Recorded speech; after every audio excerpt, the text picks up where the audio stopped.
आजच्या पत्रकार परिषदेसाठी उपस्थित सर्व पत्रकार, उपस्थित सर्व माझे सहकारी संचालक, उपस्थित बँकेचे CEO आणि अधिकारी, आज खरं तर सिंधुदुर्ग जिल्हा बँकेच्या बाबतीत ज्या काही वेगवेगळ्या पत्रकार परिषदेच्या माध्यमातून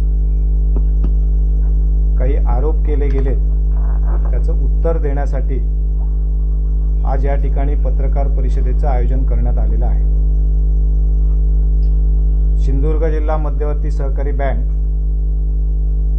ही मागची 17 वर्ष मधला एक 2 वर्षाचा काळ वगळता महाराष्ट्राचे माजी मुख्यमंत्री, विद्यमान खासदार, आमचे सगळ्यांचे नेते आणि मार्गदर्शक आदरणीय नारायणराव राणे साहेब यांच्या नेतृत्वात गोडधोड करते आहे। त्यातल्या बँकेच्या सभासद असलेल्या सर्वांनी मागच्या अनेक वेळा राणे साहेबांच्याच विचाराच्या पॅनलला नेहमीच झुकतं माप दिलेलं आहे। त्याचं कारण की आदरणीय राणे साहेबांचा या बँकेच्या कारभारावर आणि प्रत्येक गोष्टीवर एक बारकाईने लक्ष असतो। कुठलीही चुकीची गोष्ट बँकेच्या कारभारामध्ये होऊ नये या बाबतीमध्ये ते नेहमीच दक्ष असतात आणि याची जाणीव जिल्हावासियांना असल्यामुळेच पुन्हा पुन्हा जिल्हावासीय प्रत्येक निवडणुकीमध्ये राणे साहेबांच्या नेतृत्वाखाली असलेल्या पॅनलला त्या ठिकाणी विजयी करत आलेले आहेत।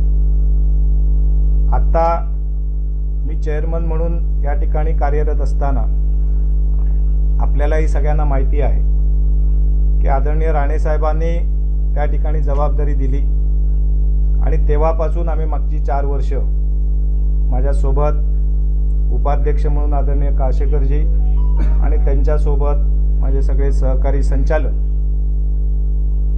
काही इतर वेगवेगळ्या पक्षातनं सुद्धा निवडून आलेले संचालक आहेत, परंतु बँक म्हणून त्या ठिकाणी काम करत असताना सर्व संचालक मंडळ एक मताने, एका भूमिकेने आणि त्या ठिकाणी धोरणानुसार काम करत आलंय।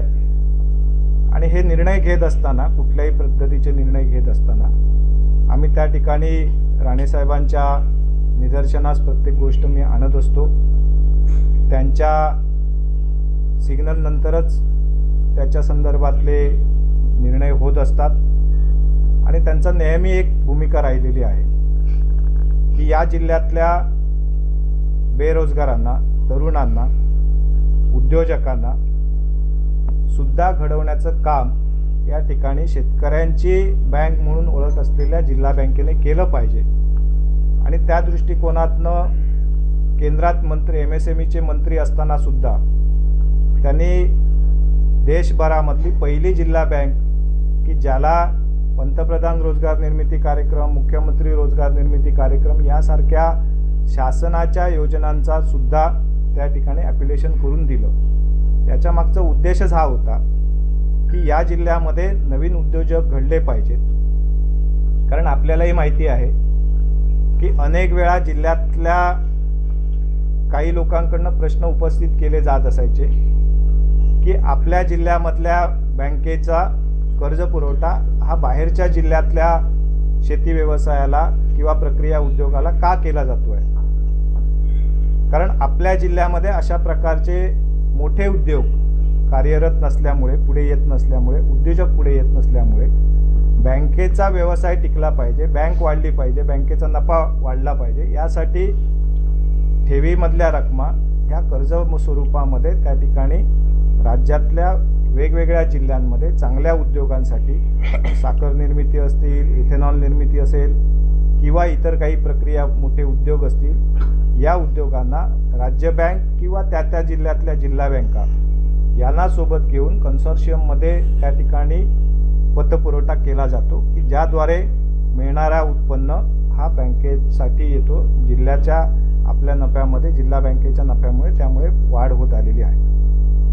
आता अशा प्रकारचं धोरण घेऊन या जिल्ह्यामधल्या अनेक शेतकऱ्यांना नवीन शेतजमीन घेणं, आपली शेती डेव्हलप करणं, त्या शेतीच्या माध्यमातून काही नवीन प्रक्रिया प्रकल्प उभे करणं, याच्यासाठी खरं तर जिल्हा बँक म्हणून आम्ही सातत्याने आग्रही असतो आणि हे धोरण पूर्वीपासून बँकेचं चालत आलेलं आहे आणि त्याच्यामध्ये अधिक सुधारणा करून आम्ही त्या दृष्टिकोनातून अगदी योग्य पद्धतीने पतपुरवठा करण्याचा प्रयत्न करत आलेलो आहोत. आता ज्या जिल्हा बँकेच्या माजी अध्यक्षांनी या बँकेबद्दल, बँकेच्या संचालक मंडळाबद्दल त्या ठिकाणी आरोप केलेले आहेत, खरं तर हे आरोप आणि त्यांची पत्रकार परिषद ऐकल्यानंतर त्या ठिकाणी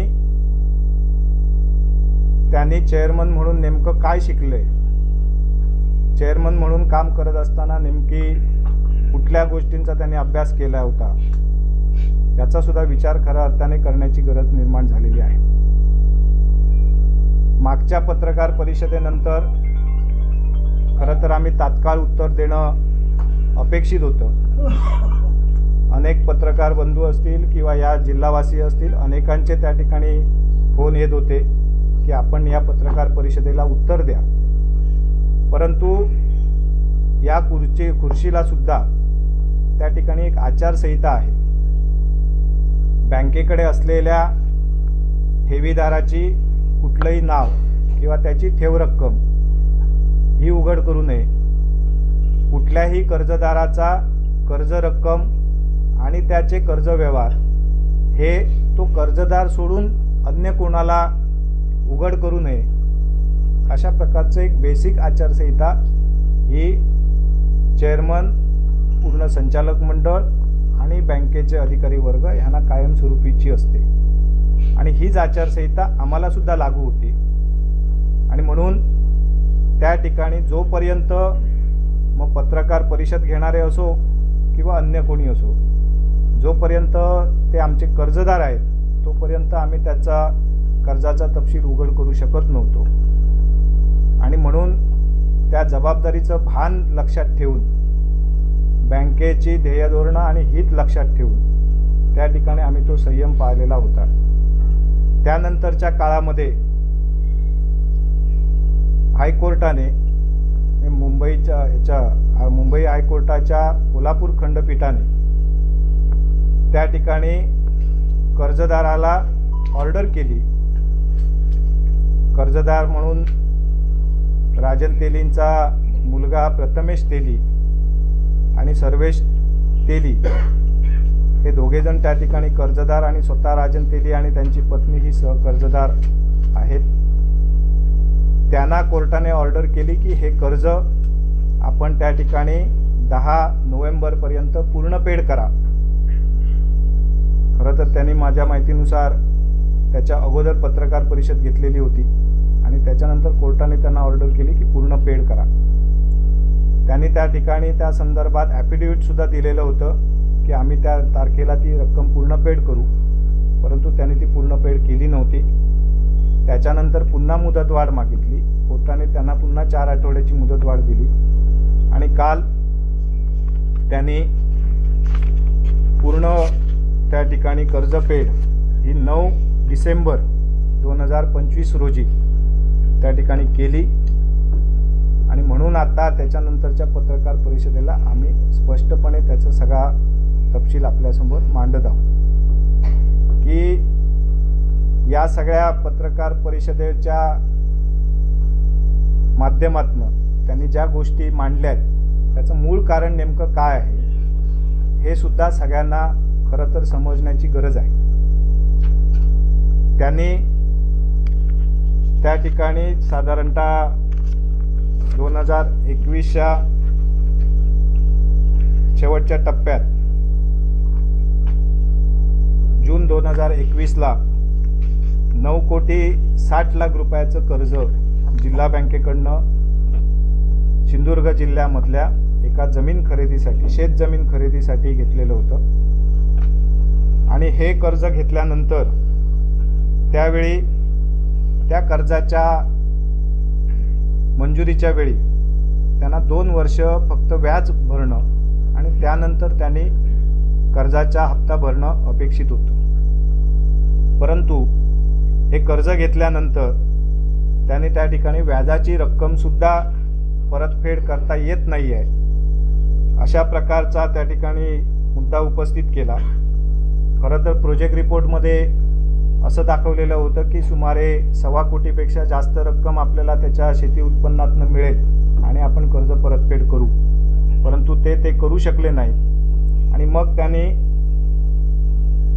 आपल्या या कर्जाची परतफेड करण्यासाठी बँकेकडे तारण असलेल्या व्यापारी गाळे विकून आपण कर्ज परतफेड करू थोडीफार, याच्यासाठी तुम्ही ते तारण गाळे विकण्याची परवानगी द्या, अशा प्रकारचा अर्ज केला।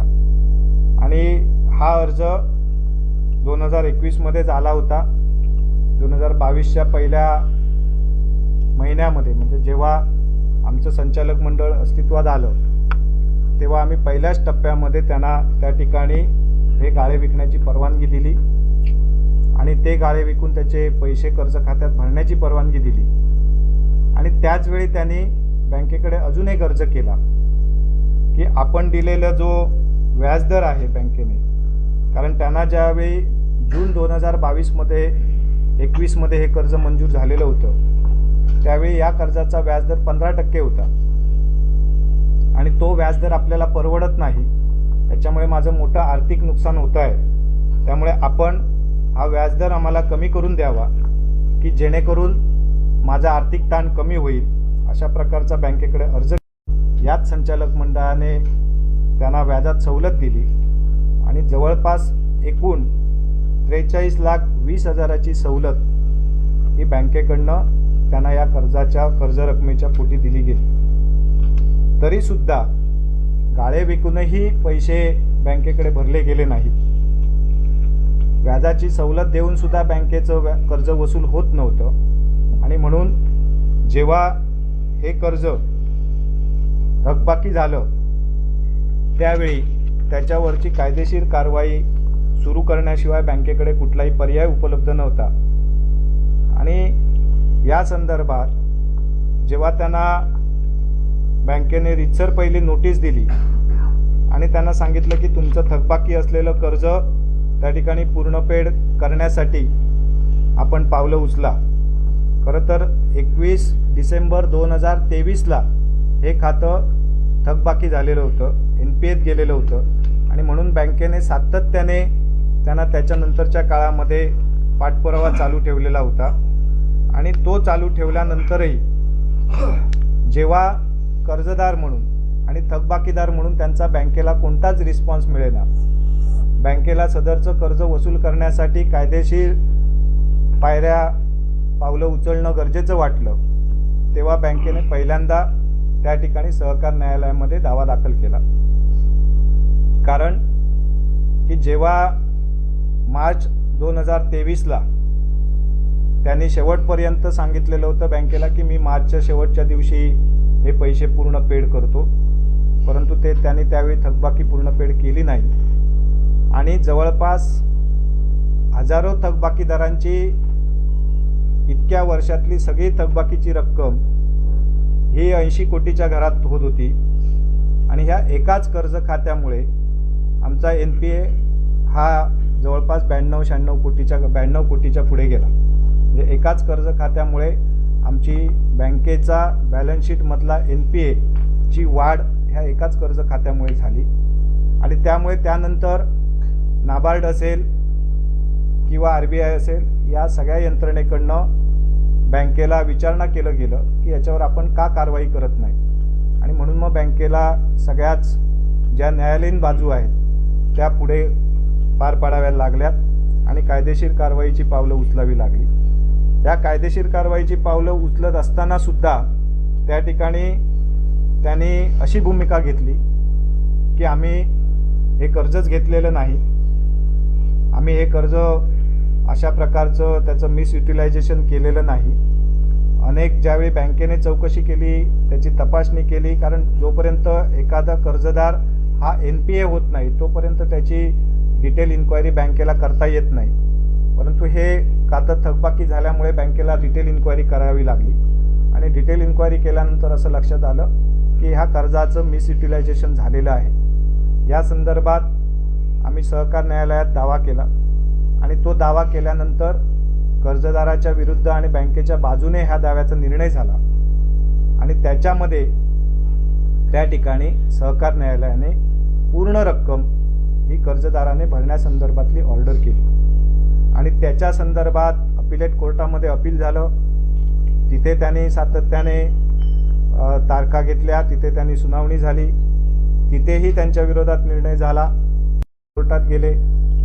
खरं तर नाही तर त्याच्या व्यतिरिक्त या सगळ्या लोकांच्या नावे असलेल्या सगळ्या जमिनींवर त्या ठिकाणी ताबा घ्या आणि अटॅचमेंट लावा अशा प्रकारची ऑर्डर केली आणि ती ऑर्डर झाल्याच्या नंतर आपण त्या ठिकाणी महसूल विभागाकडे पत्रव्यवहार केला.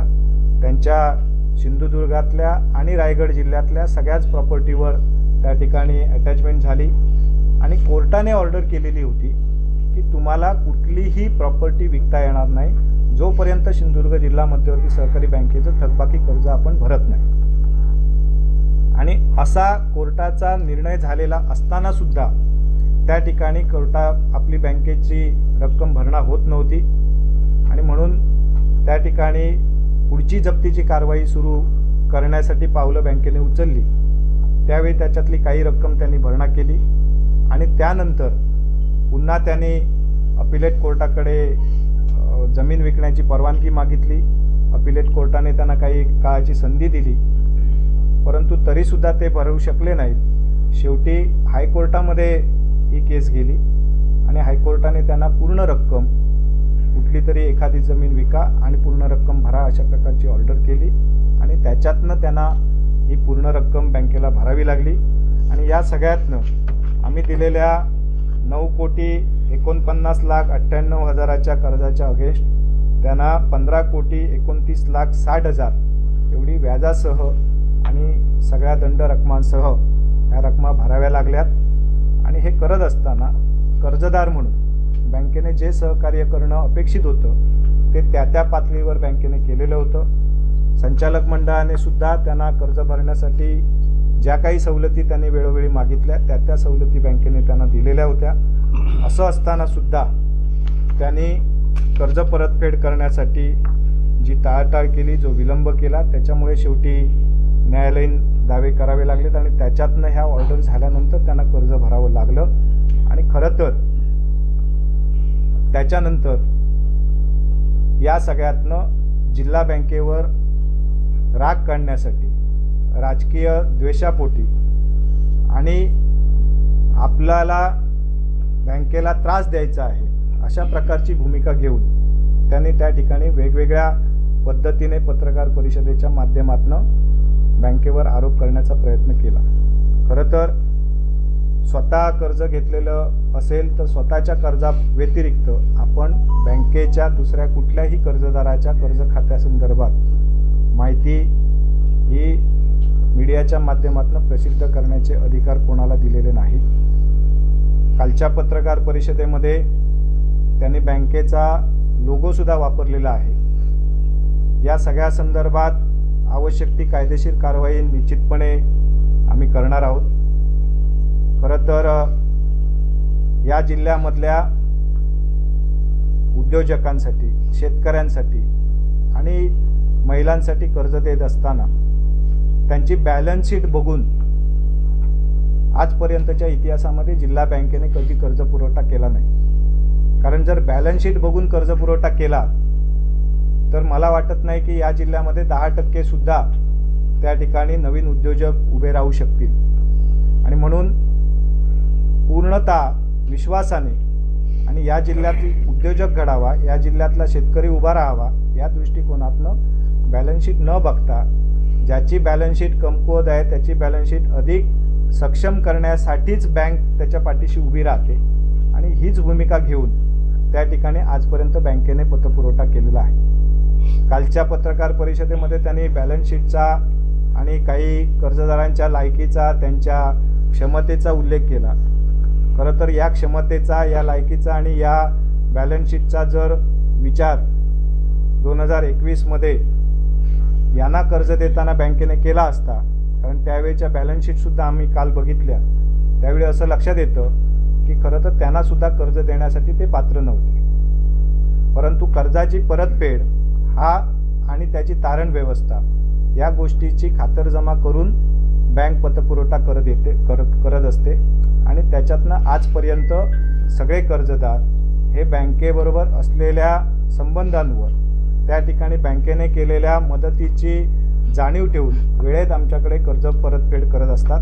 आणि म्हणून आज राज्यामध्ये ही बँक नावारूपास किंवा अग्रगण्य राहण्याचं खरं कारण हेच आहे की आमच्या बँकेचा NPA जो आहे हा नेट NPA 0% राहिलेला आहे.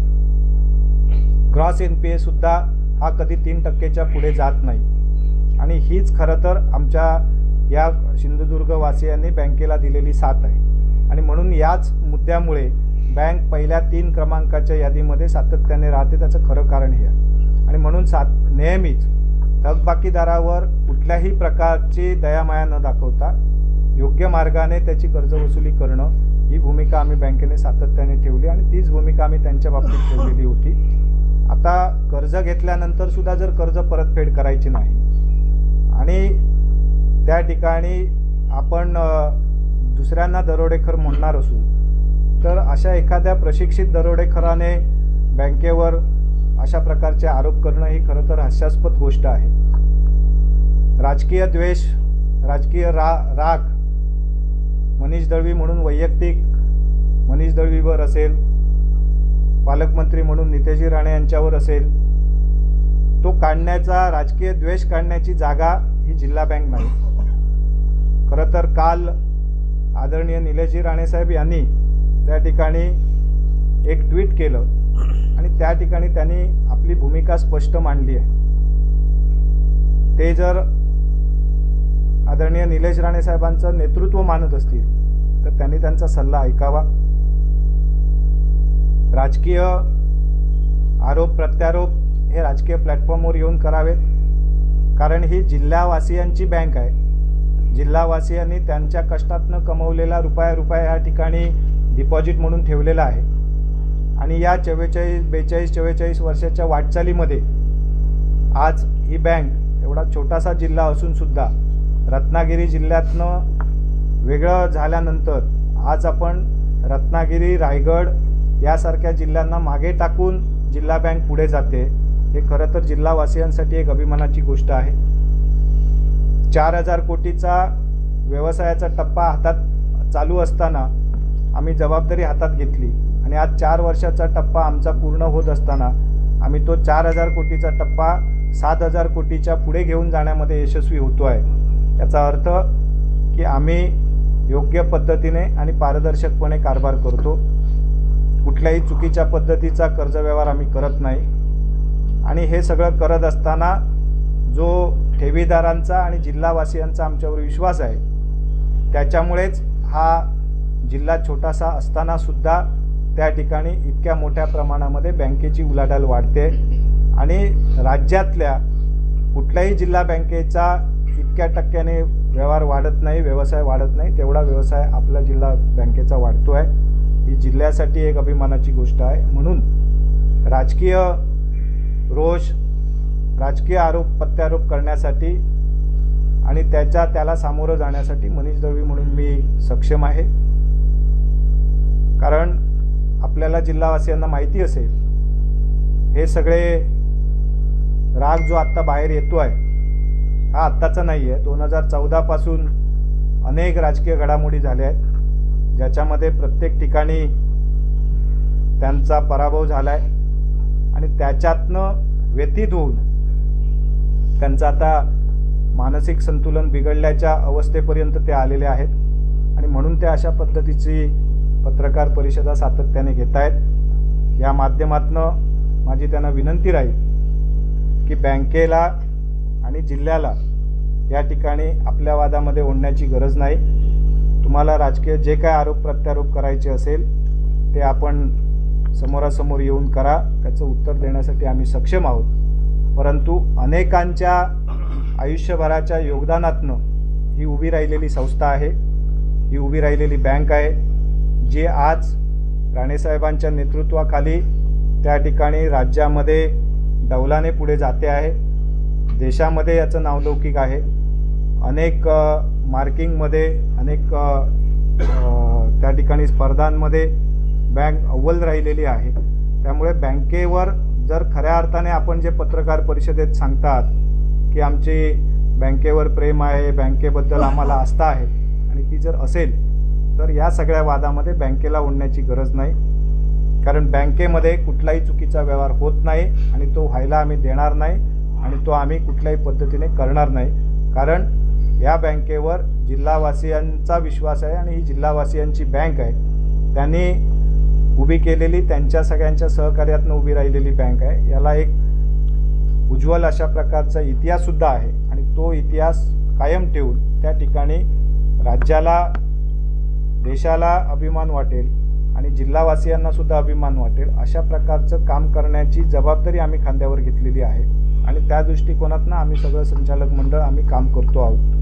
जे काही आम्ही कर्ज वितरण करतो आहोत ते विनाव्याज कोणाला देत नाहीत, इथे बसून आम्ही कुठल्या देणग्या देत नाहीत। आम्ही 14%, 15%, 12% जे काही धोरणानुसार व्याज ठरलेलं आहे ते रितसर व्याज घेऊन बँकेचा नफा वाढवतो आहोत। आजपर्यंत जे काही कर्ज दिली आहेत ती कुठलीही थकबाकी नाहीत, ती योग्य पद्धतीने योग्य वेळेत वसूल होत आहेत आणि थकबाकी जो कोणी थकबाकीदार असेल त्याच्यावर आम्ही आवश्यक ती कायदेशीर कारवाई योग्य पद्धतीने करतो आहोत आणि त्याबद्दल आम्ही कुठल्याही प्रकारचं कॉम्प्रोमाइज करत नाही आणि म्हणून बँकेच्या कारभाराबद्दल अशा प्रकारे गैरसमज पसरवण्याचं काम त्वरित थांबवावं। आम्ही या संदर्भात आवश्यक ती जी काही कायदेशीर कारवाई आहे ती सगळी कारवाई या पुढच्या काळामध्ये करणार आहोत।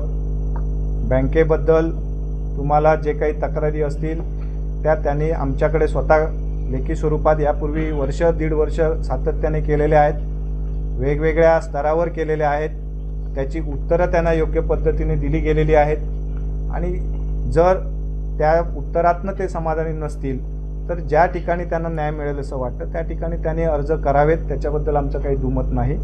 परंतु अशा प्रकारे चुकीच्या पद्धतीने पत्रकार परिषदा घेऊन त्या ठिकाणी बँकेची बदनामी केलेलं आम्ही अजिबात खपून घेणार नाही आणि हे आम्हीच नाही तर जिल्हावासीय सुद्धा खपून घेणार नाही।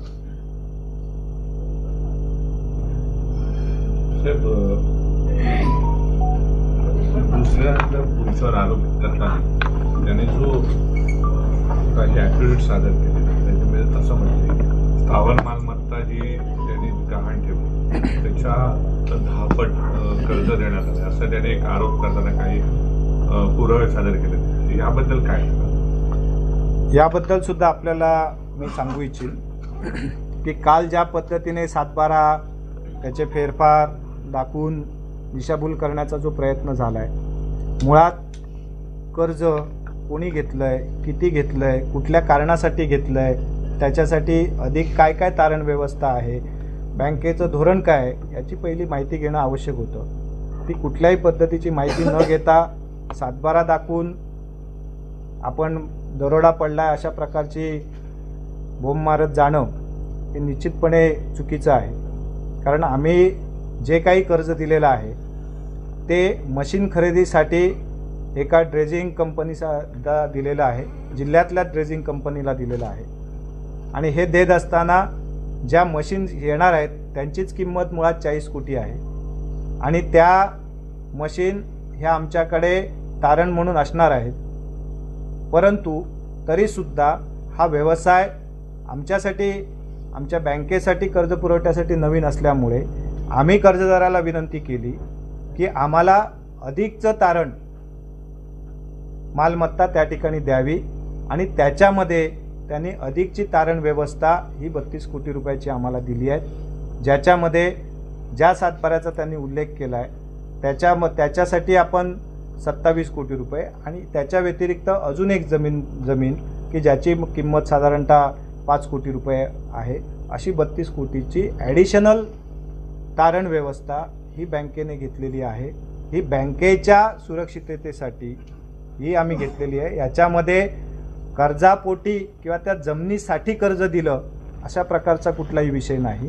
ही मशीनसाठी दिलेलं कर्ज आहे की ज्या मशीनचा व्यवसायाचा ॲग्रीमेंट हा 2 वेगवेगळ्या स्टेट गव्हर्नमेंटबरोबर झालेला आहे. ज्याची गव्हर्नमेंटकडनं येणारी रक्कम ही आमच्या बँकेच्या थेट खात्यामध्ये येईल याची ॲग्रीमेंटमध्ये आम्ही खातरजमा करून घेतलेली आहे आणि त्याच्यानुसार सुरक्षित कर्ज पुरवठा केलेला आहे.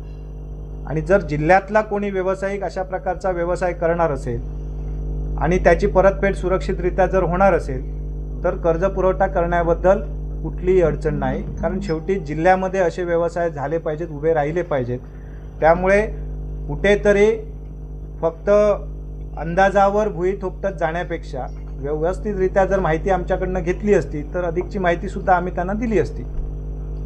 आणि पत्रपरिषदेमध्ये असं पण सांगितलंय की कर्ज वाटप घोटाळा आहे, ही मालिका आहे कर्ज वाटप घोटाळ्याची आणि टप्प्याटप्प्याने एक घोटाळा आपण प्रेसच्या माध्यमातून उघड करणार आहोत. मुळात बँक हे डिपॉझिट घेतल्यानंतर कर्ज देण्यासाठीच कर्ज देणं आणि कर्जावर व्याज घेणं हाच बँकेचा व्यवसाय. आम्ही जर कर्जच नाही दिलं तर बँकेचा व्यवसाय होणार नाही. 72 कोटीचा नफा असणारी बँक आज 116 कोटी रुपया कालच्या वेळी आणि आत्ता आमचं त्याच्याही पेक्षा यावर्षी जवळपास 125 कोटी रुपयाच्या आसपास आमचा नफा जाईल. हे नफ्यामध्ये वाढ आम्ही कर्ज पुरवठा करतोय म्हणून होते. कर्ज पुरवठा करणं याला जर घोटाळा म्हणत असतील तर त्यांनी संचालक म्हणून आणि बँकेचा चेअरमन म्हणून नेमकं काय काम केलं आहे हे खरं तर प्रश्नचिन्ह आहे. कर्ज पुरवठा करत असताना त्याला बँकेचं धोरण आहे, RBIच्या गाईडलाईन्स आहेत, नाबार्डच्या गाईडलाईन्स आहेत आणि सहकार खात्याच्या गाईडलाईन्स आहेत. या सगळ्याचा वापर करून त्या ठिकाणी त्या पद्धतीने कर्ज वितरण केलं जातं. हे कर्ज वितरण केल्यानंतर सुद्धा त्या कर्ज खात्याच्या संदर्भात वर्षभरामध्ये 5 वेगवेगळ्या ऑडिट होतात आणि 5 वेगवेगळ्या ऑडिटमध्ये या सगळ्या प्रकरणांचा तपास केला जातो. त्याच्यामध्ये जर कुठल्या चुका झालेल्या असतील तर त्या चुका ऑडिटमध्ये निदर्शनास आणून दिल्या जातात आणि ऑडिट रिपोर्ट आल्यानंतर त्याच्या पुढच्या 90 दिवसाच्या आत याच्या दुरुस्त्या करण्याची जबाबदारी ही संचालक मंडळावर आणि अधिकाऱ्यांवर असते आणि त्या पद्धतीनेच बँकेचं काम चाललेलं आहे. आणि म्हणून सगळ्या ऑडिटमध्ये आम्हाला A किंवा A+ हे जे मार्किंग मिळतं हे ऑडिटर त्या सगळ्या गोष्टी तपासतो आणि योग्य पद्धतीचं कर्ज वितरण झालेलं असतं म्हणूनच हे ग्रेडिंग मिळतं. हे ग्रेडिंग काही घरात बसून मिळत नाही. त्यांनी असं म्हटलंय की डिफॉल्ट आपण कर्ज घेतलं परंतु वेळेत मी कर्ज भरत असताना बँकेने मला डिफॉल्टर घोषित करण्याचा प्रयत्न केला आणि सातत्याने त्रास दिला असं त्यांनी आरोप केलाय. बाय द राऊंड तुम्ही असं म्हटलंय की 2023ला डिसेंबर 2023ला त्यांनी 15% व्याजदरामध्ये 14% विनंती केली होती आणि तुम्ही 1% कमी केलं. त्या दोन्ही गोष्टीकडे तुम्ही ॲज अ चेअरमन म्हणून कसं बघताय? बँकेच्या कुठल्याही कर्जदाराला कर्ज दिल्यानंतर खरं तर कर्ज वितरण हे आमच्या अगोदरच्या संचालक मंडळाच्या काळामध्ये झालेलं होतं. परंतु कोणी कर्जदार असला तरी तो कर्जदार त्याची कर्जाची रक्कम व्यवस्थितरित्या बँकेकडे परतफेड करण्यासाठी आवश्यक ती जी काही मदत बँकेला करणं आवश्यक असतं. मग त्याच्यामध्ये त्याचा व्यवसाय एक्सपांड करायचा असेल, वाढ करायची असेल तर त्याच्यासाठी त्याला आर्थिक मदत आवश्यक असेल, त्याला काही त्याच्यावर अन्याय होत असेल तर त्याला सवलतीचा काळ देणं आवश्यक असेल तर किंवा त्याचा व्यवसाय अडचणीत आलेला असेल आणि काही काळानंतर त्याच्या व्यवसायामध्ये तो स्थिर होण्याची शक्यता बँकेला वाटत असेल तर अशा काळामध्ये त्याला ती वाढ करून कालावधी वाढ करून देण्याची आवश्यकता असेल. अशा पद्धतीच्या सवलत देण्याचे अधिकार हे बँकेच्या संचालक मंडळाला असतात. त्या दृष्टिकोनातनं आम्ही त्यांना आवश्यक ती जे काही त्यांचे ॲप्लिकेशन्स यायचे त्याच्यातलं योग्य मागणी आम्ही वेळोवेळी पूर्ण केल्यात. परंतु त्या मागणी पूर्ण झाल्यानंतरही बँकेच्या कर्जाची परतफेड होईना आणि सतत जवळपास 1.5 वर्षापेक्षा जास्त काळ ही रक्कम NPA राहिली म्हणून आम्हाला न्यायालयात जावं लागलं. आता जर न्यायालयामध्ये आम्ही चुकीच्या पद्धतीने गेलो असतो, चुकीच्या पद्धतीने कारवाई केली असं जर न्यायालयाच्या निदर्शनास झालं असतं तर जवळपास 4 कोर्टामध्ये बँकेच्या बाजूने निर्णय झाले नसते आणि त्यांच्या विरोधात निर्णय झाले नसते.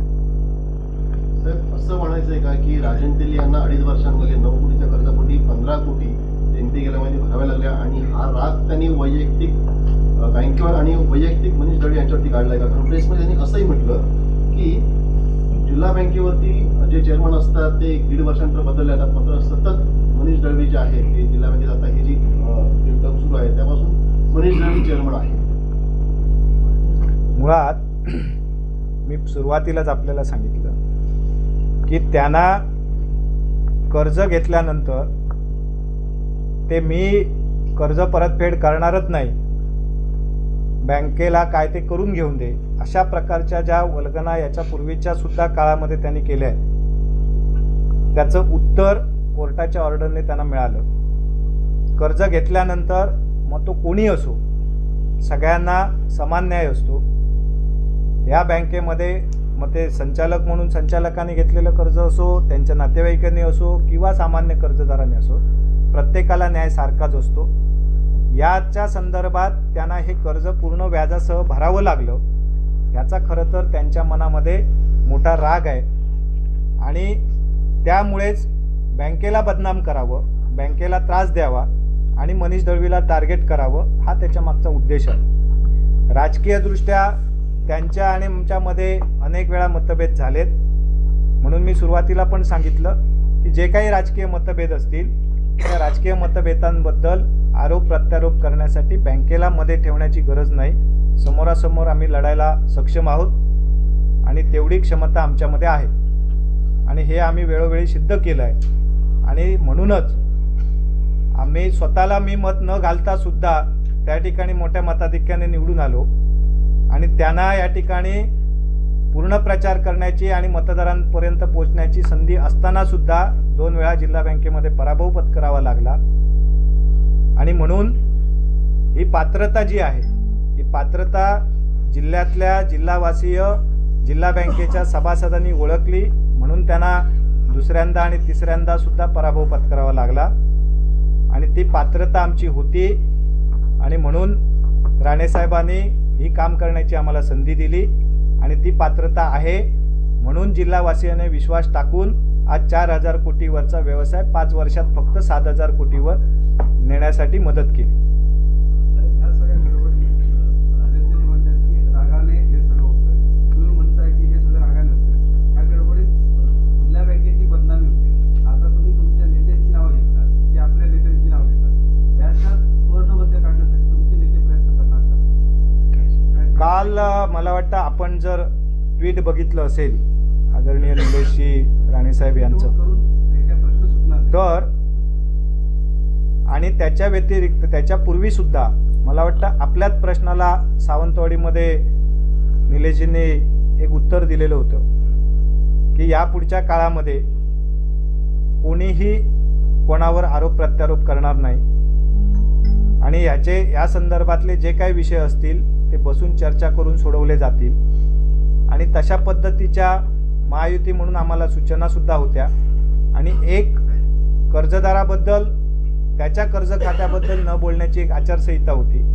या दोन्ही बंधनांमुळे आम्ही गप्प होतो, परंतु काल ही बंधनं त्यांनी स्वतः तोडली आणि म्हणून काल निलेशजी राणेसाहेब यांना त्याच्या संदर्भात आपलं मत स्पष्टपणे मांडावं लागलं. मला असं वाटतं की काही संयम हा नेता म्हणून अनेक वर्ष सार्वजनिक जीवनात काम केल्यानंतर तो संयम पाळला पाहिजे आणि तो संयम पाळण्याची क्षमता कदाचित त्यांची आता राहिलेली नसेल आणि म्हणून त्यांनी अशा प्रकारची भूमिका घेतली आहे. पण ह्या सगळ्या गडबडीत जिल्हा बँक बदनाम की जिल्हा बँकेला कोणी विनाकारण बदनाम करण्याचा प्रयत्न करू नये. या संदर्भातले आवश्यक सगळे कायदेशीर ज्या काही आम्ही निश्चितपणे करणार, परंतु बँकेच्या ठेवीदारांना, जिल्हावासियांना, राज्यातल्या जनतेला बँकेची पण बाजू समोर गेली पाहिजे आणि ती बाजू मांडण्यासाठी म्हणून आज आम्ही पुढे आलो आणि ही बाजू स्पष्टपणे आपल्यासमोर मांडली आहे की जेणेकरून बँकेने नेमकं काय केलं आहे हे सुद्धा सगळ्यांना समजलं पाहिजे आणि त्या दृष्टिकोनातनं त्याच्या संदर्भातली सगळी माहिती मी आपल्यासमोर आज मांडलेली आहे.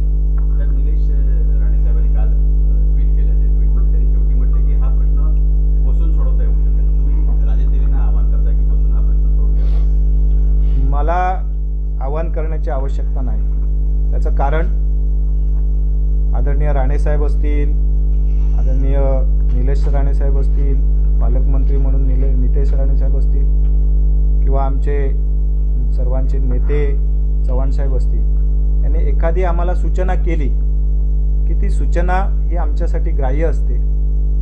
कारण नेतृत्वावर विश्वास ठेवून जनतेने, सभासदाने आम्हाला ह्या जबाबदारीपर्यंत आणलेलं आहे. जबाबदारी आमच्या खांद्यावर दिलेली आहे. त्यामुळे नेतृत्वाच्या सूचना मानणं आणि नेतृत्वाच्या सूचनेनुसार काम करणं ही जबाबदारी आमची आहे आणि ती जबाबदारीचं भान आम्हाला आहे. आणि म्हणून त्यांनी एखाद्या वेळी थांबा म्हटलं की थांबणं, त्यांनी एखाद्या वेळी म्हटलं की याचं उत्तर द्या तर ते देणं, त्याप्रमाणे आम्ही काम करतो. आणि याच्यावरूनच आपल्या लक्षात आलं असेल की त्या संदर्भातली योग्य ती चर्चा आम्ही त्यांच्याशी केलेली आहे. साहेब, एकीकडे शिंदेसेनेचे दीपक केसरकर असतील, निलेश राणे साहेब असतील, हे सगळे तुमच्या कामाचं कौतुक. युती धर्म पाळावा यानंतर रवींद्र चव्हाणांनी पण म्हटलेलं होतं. परंतु 4 वर्ष तुम्ही यशस्वी कारकीर्द केल्यानंतर एक 10 महिने ते 1 वर्ष राहिले जिल्हा बँकेच्या निवडणुकीला. त्याचं मनीष तिळवींना टार्गेट करण्याचे प्रयत्न वाटतात का तुम्हाला? चांगली गोष्ट आहे. ते ज्या अर्थी टार्गेट करतायत त्या अर्थी आम्ही चांगलं काम केलं आहे हे त्याच्यातनं सिद्ध होत आहे. त्यामुळे त्यांना जर टार्गेट करायचंच असेल तर त्यांनी निश्चितपणे आम्हाला टार्गेट करावं. परंतु त्याच्यासाठी बँकेला मध्ये ठेवायची आवश्यकता नाही. आम्हाला राजकीयदृष्ट्या हवं त्या पद्धतीने टार्गेट करा. आणि बँकेच्या कारभारावर जे काही आरोप करण्याचे प्रयत्न दोन्ही वेळा झाले, त्यावेळी दोन्ही वेळा त्यांच्याच नेत्यांनी त्याच्या संदर्भातली उत्तरं त्यांना दिलेली आहेत. त्यामुळे खरं तर आम्ही त्यांना वेगळं काय सांगण्याची आवश्यकता नाही. ते वरिष्ठ पातळीवर कुठेतरी युतीचे संकेत मिळतात. असं असताना कुठेतरी असे प्रकार घडत आहेत युतीमध्ये. कुठे जिल्हा परिषद आगामी पंचायत निवडणूक तिथे कुठेतरी मिठाचा खडा पडेल असं वाटते का आपल्याला? आता आपल्या प्रश्नाचं सगळ्याचंच उत्तर त्या ठिकाणी मिळतं आहे. आपण मागच्या पत्रकार परिषदेचं टायमिंग बघा आणि आजच्या पत्रकार परिषदेचं टायमिंग बघा. मागच्या पत्रकार परिषदेचं टायमिंग हे बरोबर नगर परिषदांच्या निवडणुकांचं बिगुल वाजण्याच्या सुरुवातीलाच होतं. आणि आजच्या पत्रकार परिषदेचं सुद्धा टायमिंग हे जिल्हा परिषदेच्या निवडणुकांच्या तोंडावर आहे. याचा अर्थ नेमका काय आहे हे आपल्या सगळ्यांना मी काय वेगळं सांगण्याची गरज नाही. राज्य परिषदेने असं म्हटलं होतं की दीपक केसरकर जे आहेत ते अवैध असतात, त्यांना घ्यायची नसते.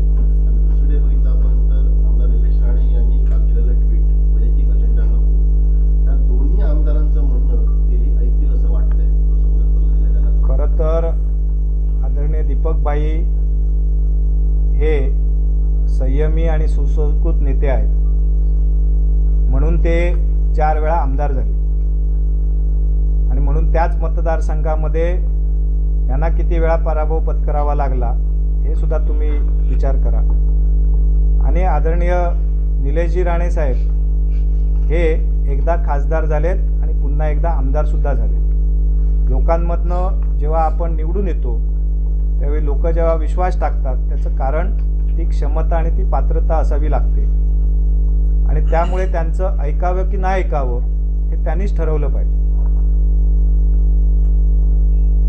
तर एक प्रश्न त्याने असं म्हटलंय की यानंतर जर तुम्ही पत्रकार परिषद घेतल्यानंतर त्यांनी असंही म्हटलं की मी एकनाथ शिंदे आणि फडणवीसांकडे जाऊन, मुख्यमंत्र्यांकडे जाऊन आपली बाजू मांडणार आहे, तक्रार करणार आहे. त्यानिमित्ताने तुम्हाला प्रश्न असा आहे की तुम्ही जिल्हा बँकेवर त्यांनी काउंटर अटॅक दुसऱ्यांदा केल्यानंतर तुम्ही त्यांचे नेते उपमुख्यमंत्री एकनाथ शिंदे जे असतील किंवा फडणवीस साहेब यांची तुम्ही पालकमंत्र्यांच्या माध्यमातून भेट घेऊन हा प्रश्न मांडणार आहात? मला बँकेची बाजू मांडण्यासाठी ज्या ज्या ठिकाणी आवश्यकता असते त्या ठिकाणी मी माझी जाऊन बाजू मांडतो. त्याच्यासाठी मला कुठलीही बंधनं नाहीत. महायुतीतले नेते ज्यांना योग्य वाटेल ते त्या ठिकाणी आम्हाला बोलवतील, विचारतील, तिथे आम्ही त्या पद्धतीचं त्यांच्यासाठी माहिती उपलब्ध करून देऊ. परंतु या सगळ्याच्या मागे ते जे काही प्रयत्न करत आहेत, खरं तर कालच्या पत्रकार परिषदेमध्येच त्यांनी केंद्र शासनापासून, राज्य शासनापासून, नाबार्डपासून, RBI ते पोलीस यंत्रणेपर्यंत सगळ्यांवर प्रश्नचिन्ह निर्माण केले, उपस्थित केले.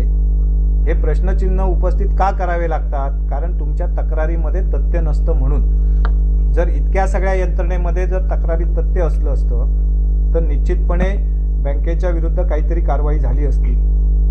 आणि त्यामुळे मी पुन्हा एकदा आपल्याला सांगतो, दिशाहीन आणि तथ्यहीन तक्रारी करत बसण्यापेक्षा बँकेची बदनामी करण्याचं काम त्यांनी थांबवावं. या पुढच्या काळामध्ये त्यांनाच नाही तर त्यांच्या या प्रयत्नाला आणि त्यांच्याबरोबर अशा प्रकारचे इतरसुद्धा जे कोणी प्रयत्न करतील कुठल्याही प्रकारची हयगय करणार नाही. कारण बँक ही जिल्हावासियांची आहे, सर्वसामान्य शेतकऱ्याची आहे. आणि इथे राजकारण आणू नका. इथे आत्तासुद्धा बघा, आपण इथे जे संचालक बसलेले आहेत हे फक्त एकट्या भारतीय जनता पार्टीचे नाही आहेत, तर इतर पक्षामधनं सुद्धा जे निवडून आलेले आहेत ते सुद्धा संचालक इथे बसले आहेत. त्याचं कारण बँक आणि बँकेचं धोरण आणि त्या दृष्टिकोनातनं जिल्हावासियांना योग्य ती सेवा देणं याच्यासाठी आम्ही सगळेजण आग्रही असतो. आणि याच्यासाठीच राणेसाहेब नेहमी आग्रही असतात. आणि आम्ही आमच्याकडे जी जबाबदारी जनतेने दिलेली आहे, जिल्हावासियांनी दिलेली आहे, ही जबाबदारी योग्य पद्धतीने पार पाडणं आणि तो विश्वास कायम ठेवणं, तो विश्वास कायम टिकवणं याच्यासाठी जे काही योगदान देणं आवश्यक आहे हे आम्ही देत राहणार. अशा प्रकारे कोणी आरोप प्रत्यारोप केले म्हणून बँक बदनाम होणार नाही. लोकांना विश्वास आमच्यावर आहे, जनतेला आमच्यावर विश्वास आहे आणि त्याला आवश्यक ते ज्या ज्या पद्धतीची उत्तरं देणं आवश्यक असेल ती देण्यासाठी मी स्वतः सक्षम आहे. थँक्यू.